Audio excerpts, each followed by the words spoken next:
All righty. Yeah, let's 12:35. Yeah, Yeah. get started. Did you hit record on your end, Alex? Let me just see. I'm recording, but make sure you hit record as well. Well, then we'll have a backup. And Yeah, what I always say is always back up before you go to the future. Yeah, we're recording, and welcome everyone who's here, and welcome especially to Craig. You probably looked up his bio by now before attending, and we've had a sneak preview of his presentation, and I'm sure you'll really enjoy it. And Craig will be very open to any questions, as I said at the beginning, that you may have. Over to you, Craig. All right. Thank you, Alex, fellow futurist. And hi, everyone. If you don't know who I am, I'm Craig Rispin. I'm a business futurist. Find me on LinkedIn. And fellow Chief Innovation Officer at a new startup. And thank you, Alex, for inviting me to talk about the 10 times faster product innovation. And also I want to show something. So this is my new position as Chief Innovation Officer, is Luxscape. So Luxscape is a landscaping design and implementation firm that I helped innovate very quickly in 4 days.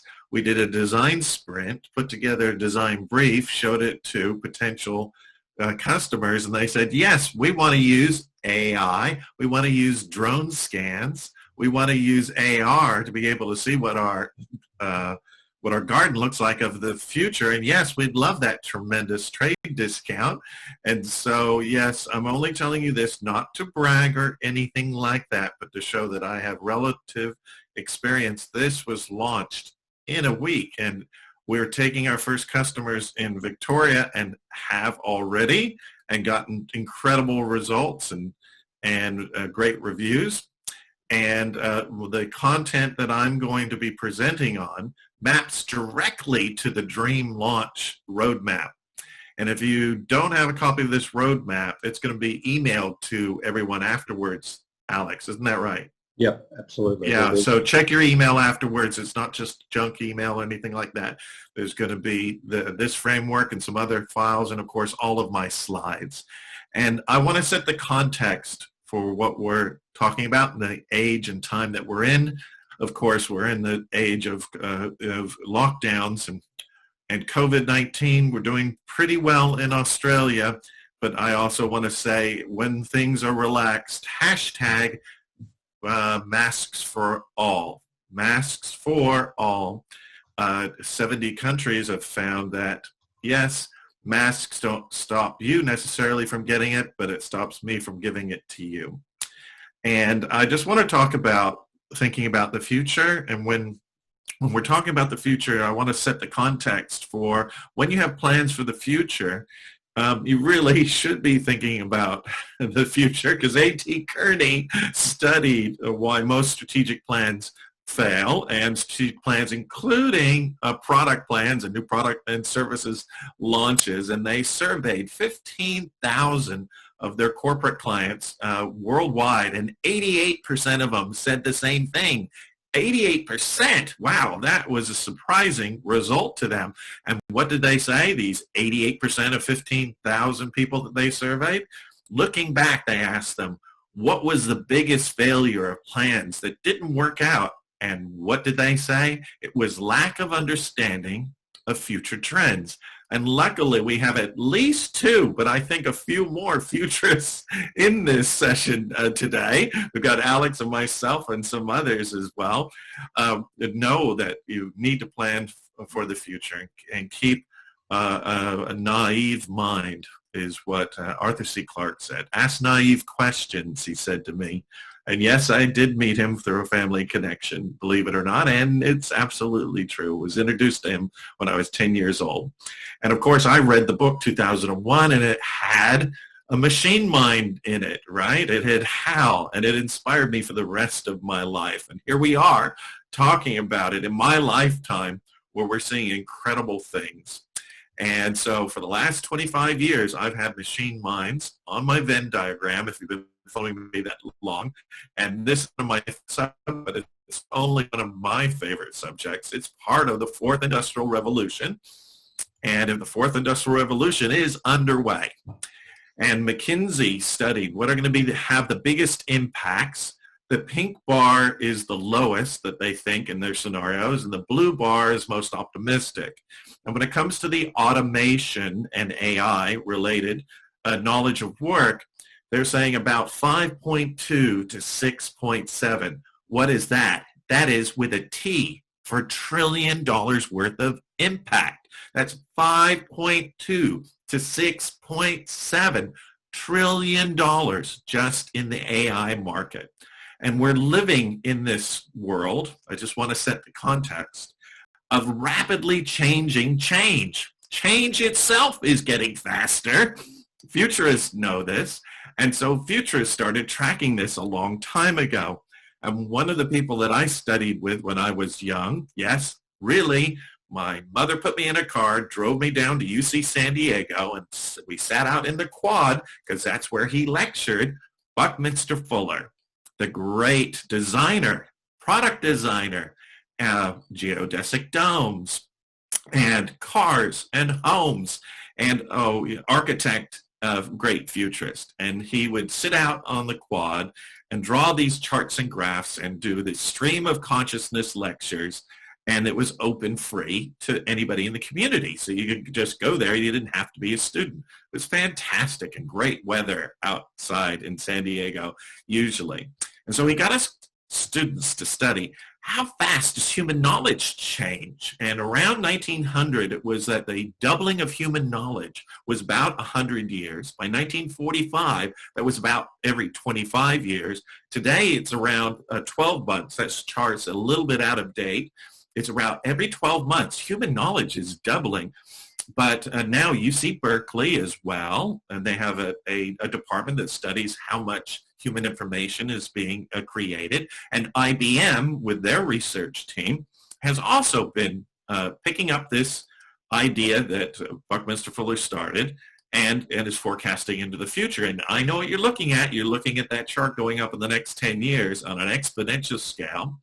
And that's because IBM says that there's one technology that will really double the amount of human information at a staggering rate. And that's another driver of the fourth industrial revolution, and that is the IoT. And what they're estimating, and when I show this chart, people argue with me. I say, please go argue with the futurists at IBM, at UC Berkeley. I'm just a messenger, but I believe their research. IBM predicts that the build-out of the Internet of Things will result in the doubling of knowledge every 12 hours. Now, if you don't believe this, don't argue with me. Argue with them. And you say, human knowledge, how's that came? What did I mean by fail? You're asking, Lynn, that they went to all those people, and so A.T. Kearney, most of their clients are C-level executives and board level, because they also do recruiting at that level, C-level and board level. And they said, look back on your plans that failed. So not the ones that were successful, the ones that failed. And you can find this report online. So yes. And yes, what do I mean by knowledge versus increase in data? So this is the model. And you can look this up on Wikipedia, by the way. We call it the DIKW model. For data, that's what IoT would collect. Information, when you structure plain data, which is ones and zeros, then into structure, then you get information. When you ask the question, what does that information teach us? Then you get human knowledge. And if you get enough human knowledge and do a survey of that, hopefully you'll develop wisdom. So this is a model that's used at academic level. And yes, it's not just data they're saying is going to go up. They're saying that human knowledge will go up. And I'll give you one application of it.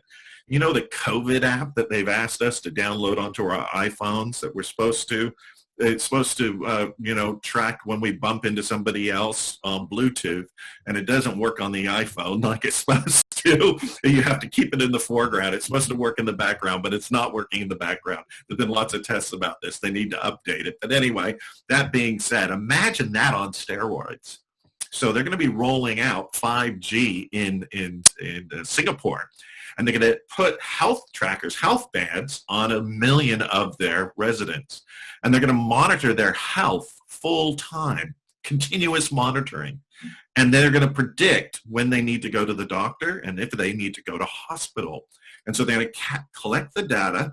They're going to turn it into information, but they're going to use knowledge. And I'm just going to ask you, if this is true, and you believe that this is true, and I know some of you are saying this couldn't possibly be true, but you're going to have to argue with the IBM people, the UC Berkeley, and the others, because if you believe this at all, that we're accelerating, and I can show it to you, if you believe this at all, then we have to keep up, don't we? The world is changing, and we have to keep up. And if we're product creators, we need to create products faster. We need to create startups faster. And there's all these new ways to do it, and AI is one of the ways.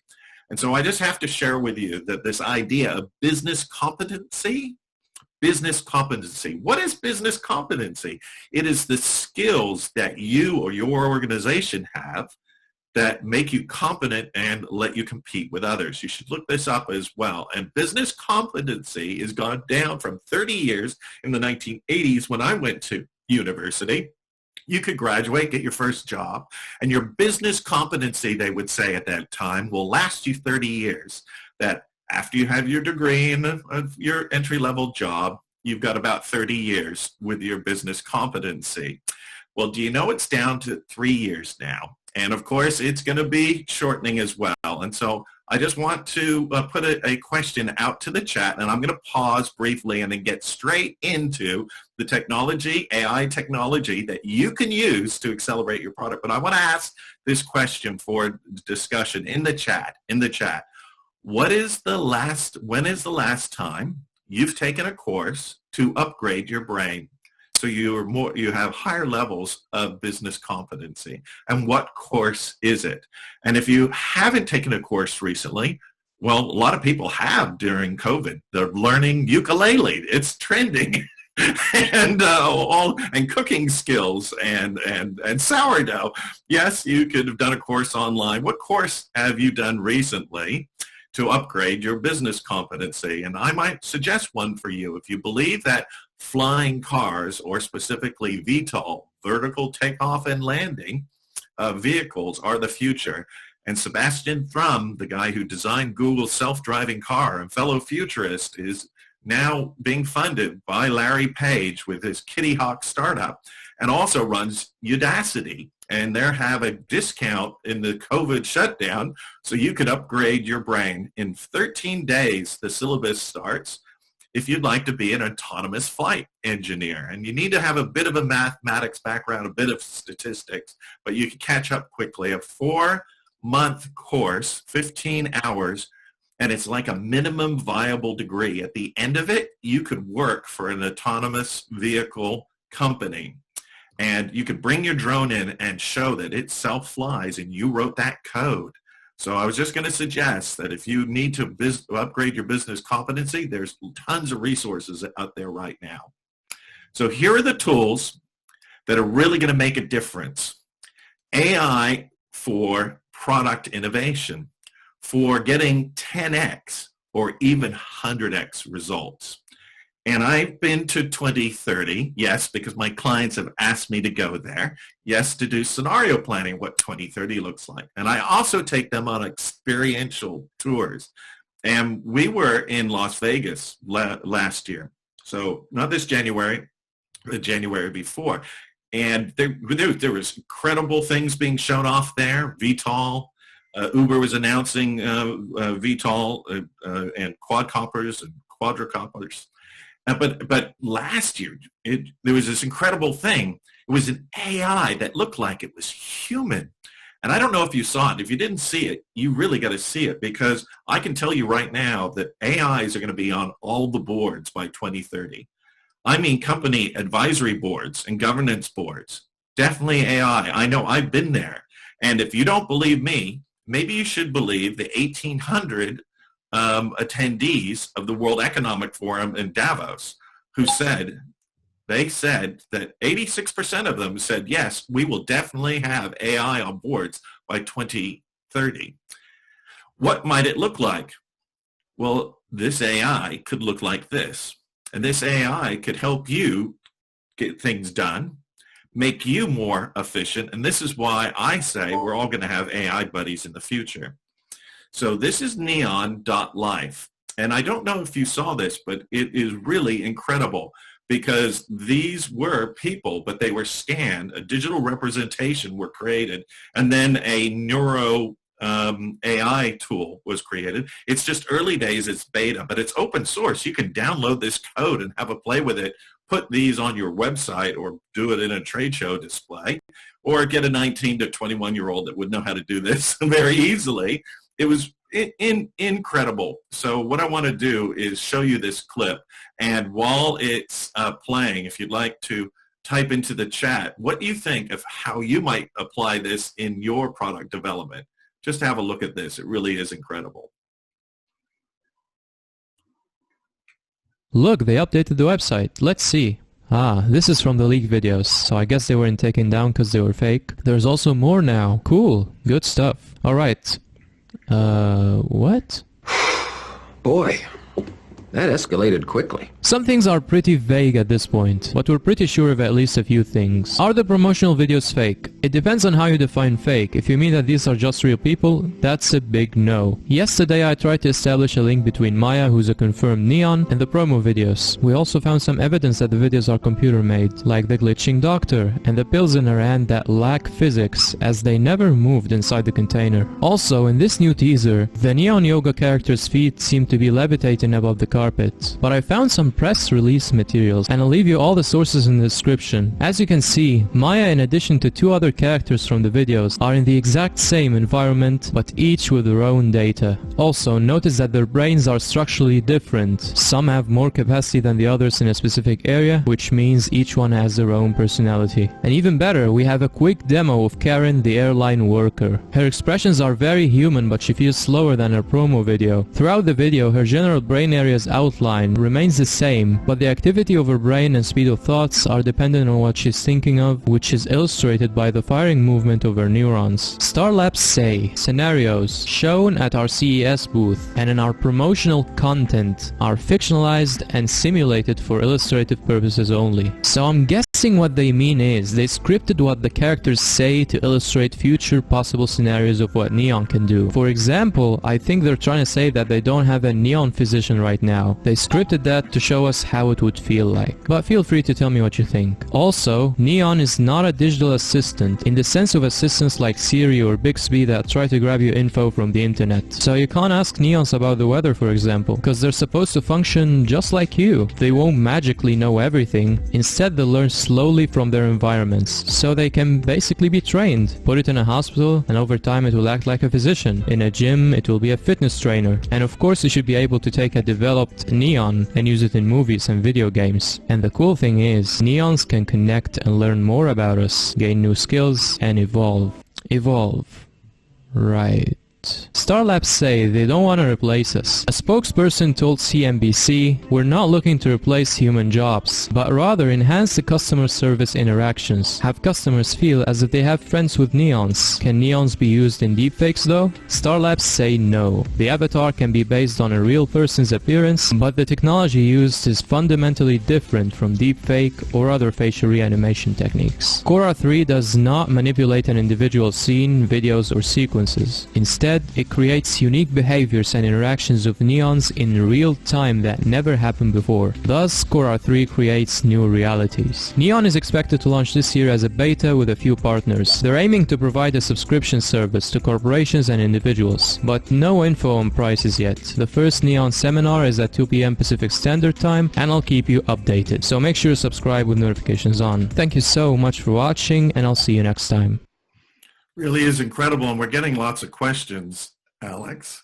Yeah, we are. So, yeah, do you want to pass one on to me? Look, Melissa Peppers wanted to know, loving the insights, and she says, how do you navigate the gap that can exist between what customers say they want and what they actually buy? Yes. Yeah, the famous quote from Steve Jobs. Customers don't know what they want in the future. They claimed at Apple that that they didn't do any customer surveys, but I've worked at Apple and I can tell you that they did. And there's always a gap. But there are AI tools that will monitor people. Let's say you're doing design of a website.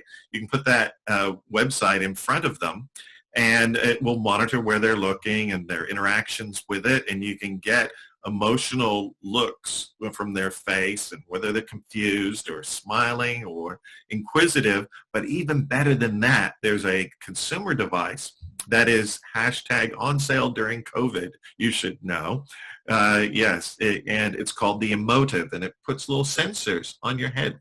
And I thought, well, I want to know what my emotional impact is when I'm giving presentations, and whether what people write on surveys about me isn't probably what they really think. And so I thought I would get 10 of these headsets and trial it. And what it does is it does a picture of their brain. And you can see whether they're in learning mode, they're in inquisitive mode, whether they're in REM mode, they're asleep. And so while now we can see inside people's brains. And so you can correlate that data.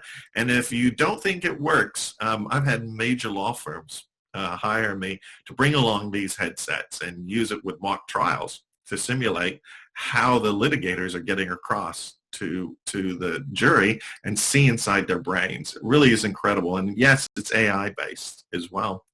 And so I just wanted to say that, let me go back.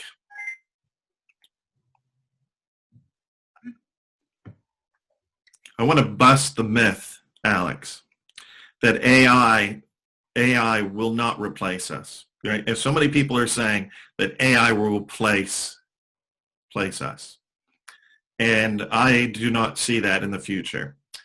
I really don't say that. I say that we all need AI buddies, and just like that AI buddy that's going to be on our board, and yes, they're going to be on the board because they can analyze,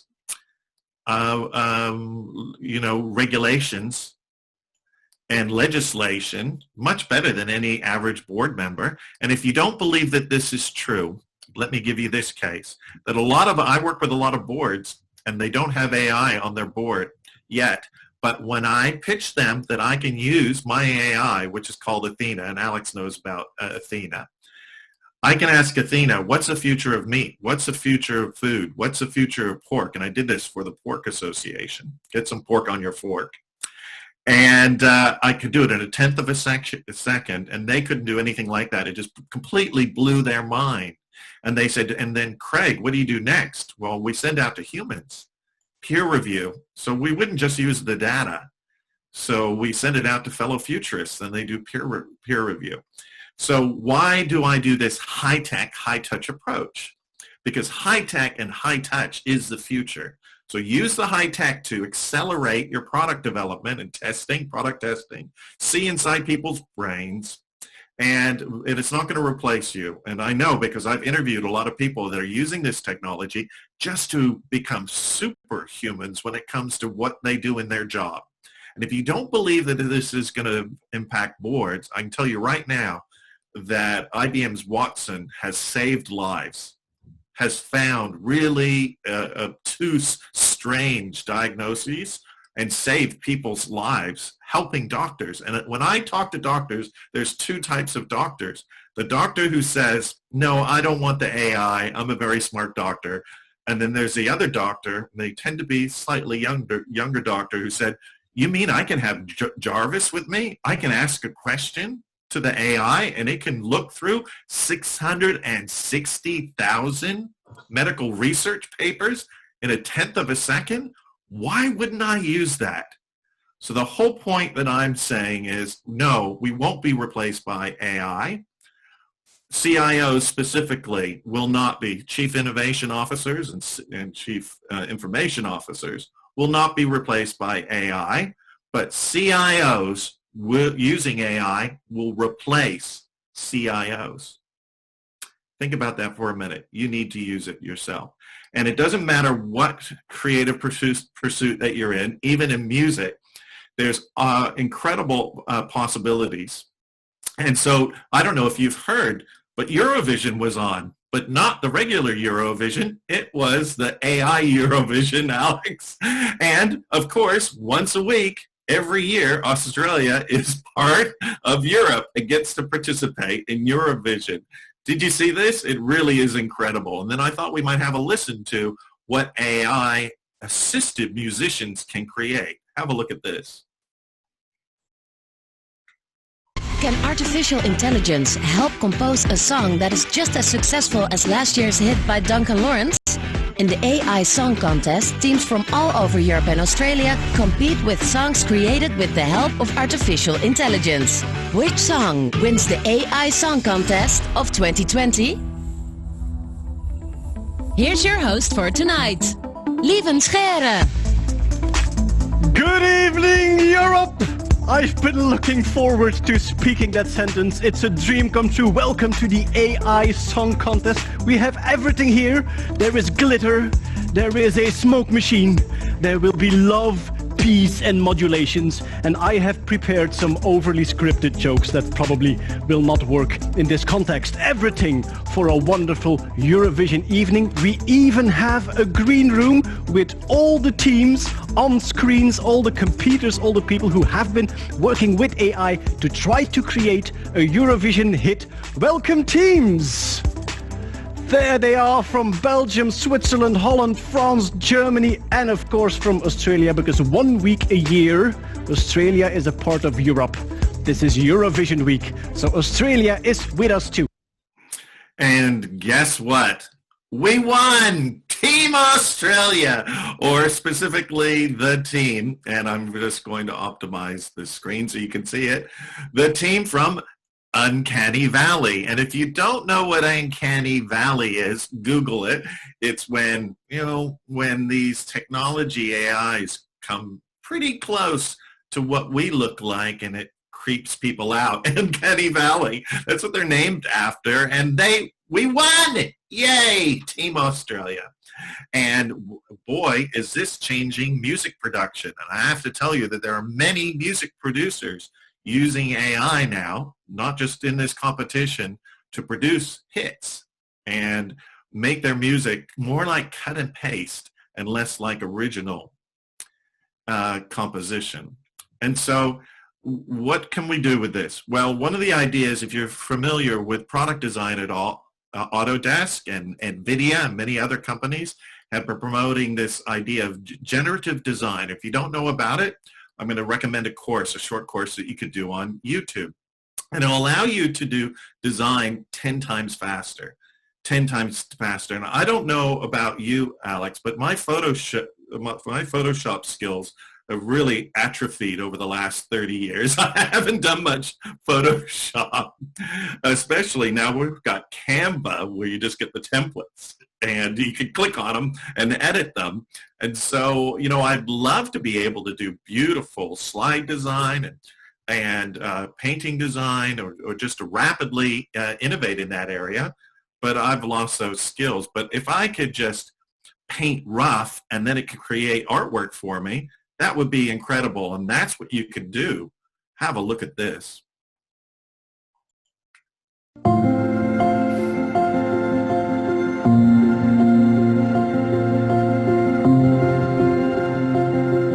Gauguin is like a pen by numbers. Users just need to put some color on the canvas, and our deep learning network can convert users' doodles to photorealistic images. Software developers, designers, even leading artists are using Gauguin to inspire them for their projects. It's totally crazy. Artists are using our app to create new art. What I'm excited about with Gauguin is that now I may be able to integrate a mood early on into this, an environment, not just vehicle first, environment second. And for the first time now, I'm starting to think, wow, well, I should really maybe just jam out an environment really quick and then paint something in it, because it allows me to iterate so many different ideas. It's not something that I ever imagined having at my disposal. This kind of popped on the scene and has interrupted my notion of what I might be able to use to give myself new ideas. And for me, it's about how much more inspiration can I get.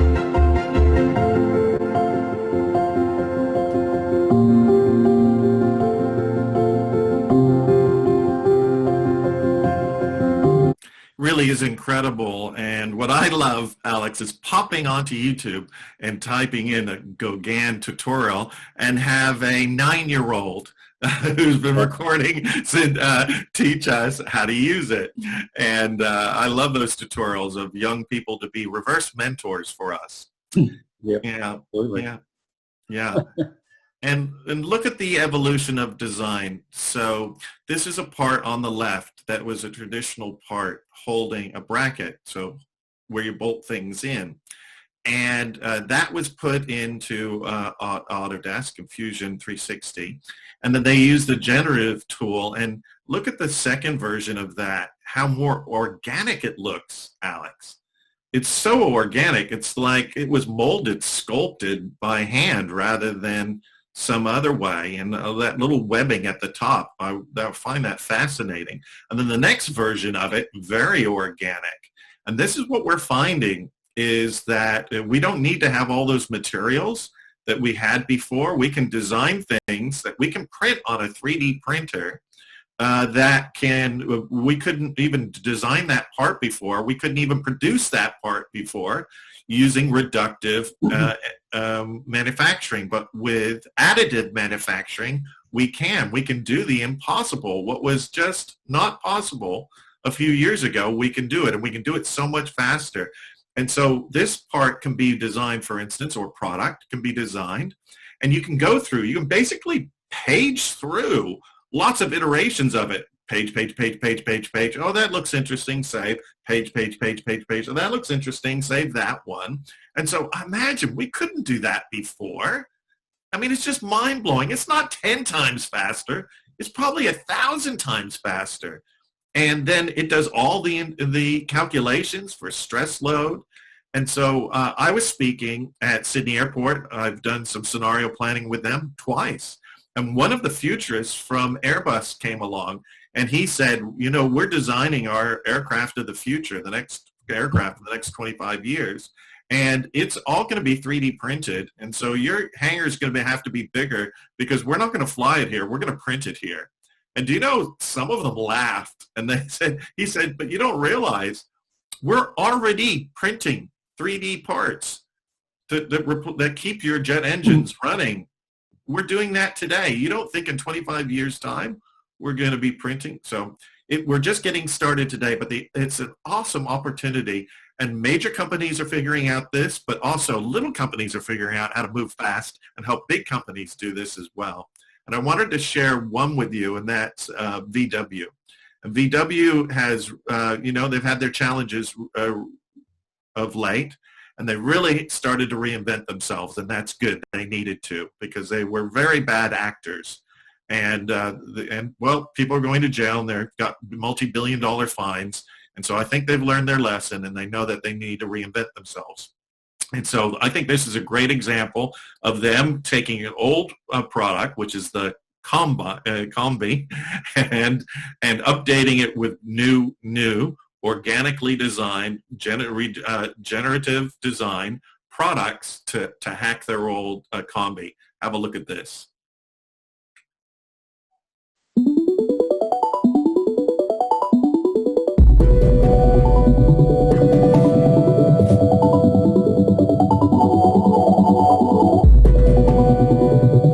We have been looking for something that would really represent our company's DNA. It is the very classic bus, the Volkswagen, which stands for both the heritage of our company, of our company's values, bringing people together, providing individual mobility and freedom.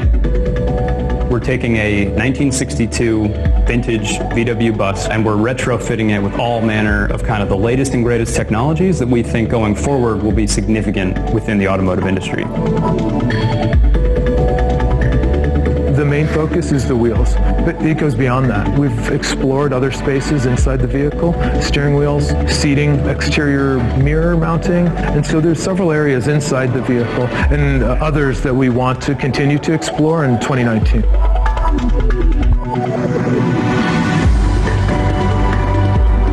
From a design point of view, generative design enables you to create really, really beautiful objects, something that we're really keen to explore with VW. On top of that, nature is the best designer, and we end up with parts that look a lot like biomimicry. So we know that we're able to produce something that's beautiful and is not going to compromise the performance either. From a designer standpoint, I have to say it just looks cool. Like it's absolutely a totally new aesthetic and something that I believe we're going to start seeing more of in new concepts and new vehicles moving forward. Generative design for automotive is a no-brainer. Being able to produce things that are much lighter, maintain the same level of strength without compromising the integrity of the product is key in automotive design. In the past, if you design, let's say, a vehicle rim, if you're going to design one of those, in the very far past, you had to basically sketch it by hand. You had a draftsman who had to draw the whole thing out, a very long process, very tedious. Generative design, instead of manually designing the actual shape, you give the software constraints. Like, I need it to be this big, I need it to support this much weight in these kinds of directions. You feed it some physics information, basically. For like the larger project as a whole, and especially as this relates to Volkswagen Group, we're always looking for new technologies that can help add lightness, if you will, to our vehicles, or like lightweight technologies that make our vehicles more efficient, especially when you're talking about areas like the wheel, where rotational mass is really important to making a vehicle more energy efficient. In a way, it makes it more complex because you just have much more choices to choose from, because now, you know, when a designer worked for a week and then you had 2 options, now a computer works overnight and you have 300, but yet you still need the time to evaluate all those 300 and make the decision which work and which don't. Even though that you're getting thousands of the iteration that you choose from, there is certain thing that computer can't do yet. Like it's very like detailed. Like looking at the very detail of the aesthetic that has to be controlled by designer.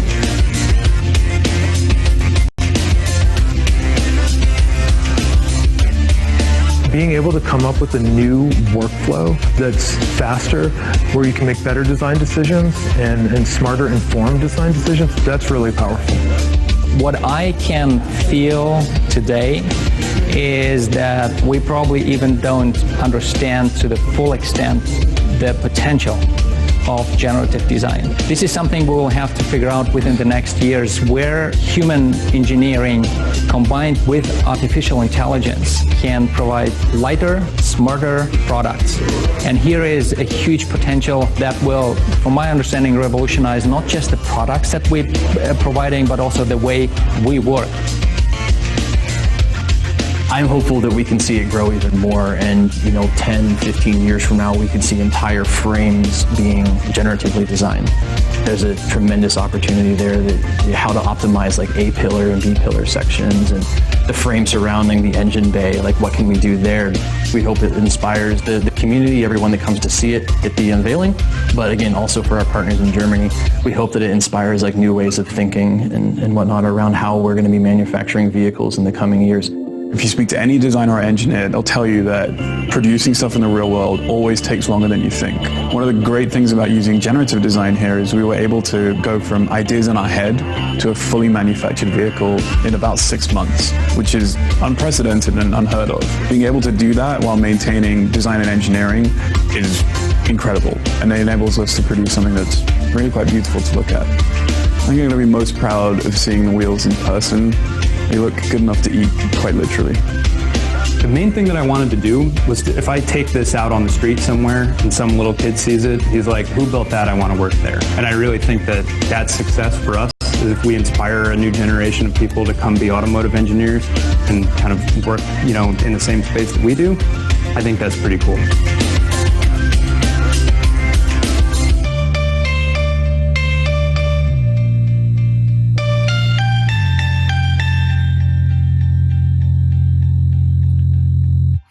So if you'd like to know more about this, I suggest you take the short course, the shortcut course that's absolutely free, an introduction to generative design at Autodesk. It's just a YouTube playlist, and upgrade your brain and just say level up, level up.